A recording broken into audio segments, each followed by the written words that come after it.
করেছিলাম, খুব সুন্দর গ্রাফিক্সওয়ালা করেছিল। আর এই দেখো, এটা হচ্ছে সাবিত্রী মন্দির, এখানে পুরো মেলা বসে, আমার তো বেরোনোই হলো না। তো এখানে বেশ সুন্দর ঠাকুরও হয়, অনেক সুন্দর সুন্দর জিনিস হয়। যদি সময় পাই তাহলে তোমাদেরকে দেখাবো, সময় না পেলে দেখানো সম্ভব হবে না। আর এই দেখো আমাদের গ্রিন পার্ক রেস্টুরেন্ট ডেস্টিনেশন। তো গ্রিন পার্ক রেস্টুরেন্টে চলে আসলাম।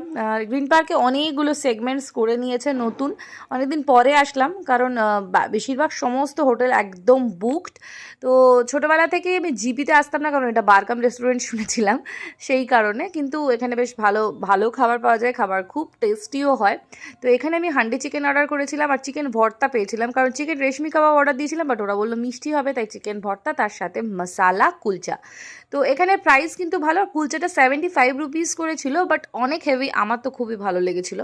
তো যাই হোক, এখানে আমি খাবারটা মোটামুটি নিয়ে নিয়েছি আর তার সাথে আমি নিয়ে নিয়েছিলাম একটা কোল্ড ড্রিঙ্কস। আর পুরোটা খেতে পারিনি, তাই খাবারটা হাতেই প্যাকেট করে দিয়ে দিয়েছে, আর আমাদের কাছে ব্যাগ ছিল না, কি বলবো।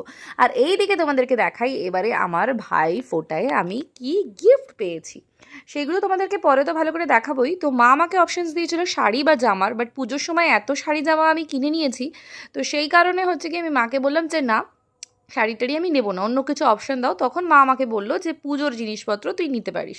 তো তোমাদেরকে এটা শেয়ার করা হয়নি, মা কদিন আগেই আমাকে একটা কোষাকুষি দিয়েছে আর একটা পঞ্চপ্রদীপ দিয়েছে, যেটা লক্ষ্মী পুজোর সময়ের ভিডিওতে তোমাদের সঙ্গে শেয়ার করেছি, পরে যদি পারি আমি আরেকবার শেয়ার করে দেবো।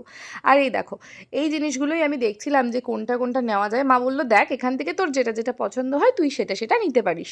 তো আমার তো পছন্দ অপছন্দ কি বলবো, বিয়ের সময় বেশ কয়েকটা জিনিস তো আমার কাছে ছিলই, তো যে জিনিসগুলো আমার দরকার সেই জিনিসগুলোই আমি ভাবছিলাম। তো এখানে দুটো ছোট ছোট বাটি ছিল, বাট এই বাটিগুলো একটু পলকা পলকা ছিল, তাই জন্য এই বাটিটাকে চেঞ্জ করে আমি মাকে বললাম যে না, একটা ভালো বাটি নেব।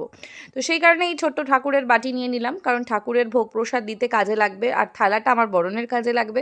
ছোট কুলো নেবো ভেবেছিলাম, পেলাম না, মা এই গ্লাসটাও আমাকে দিয়েছে।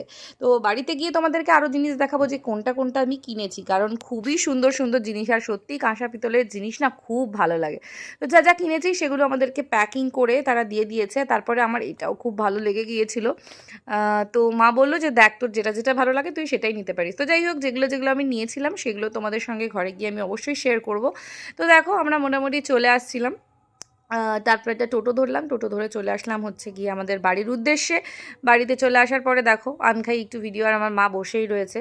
তো রাস্তায় যেতে যেতেও যতটুকুনি ঠাকুর, এই যে এখানের পাশে খুব বড় মেলা হয়, সেই মেলা টেলাগুলো তোমাদেরকে দেখিয়ে দিলাম, ঠিক আছে, মানে মানে যতটুকুনি দেখানো সম্ভব হয়। আর এই দেখো আই লাভ ঝাড়গ্রাম লেখা আছে, মানে জলবাজিও হয়। আমি জানি না আমার কবে যে ভিডিও পোস্ট করা হবে, আমি আদৌ জলবাজি দেখতে যাবো কি না।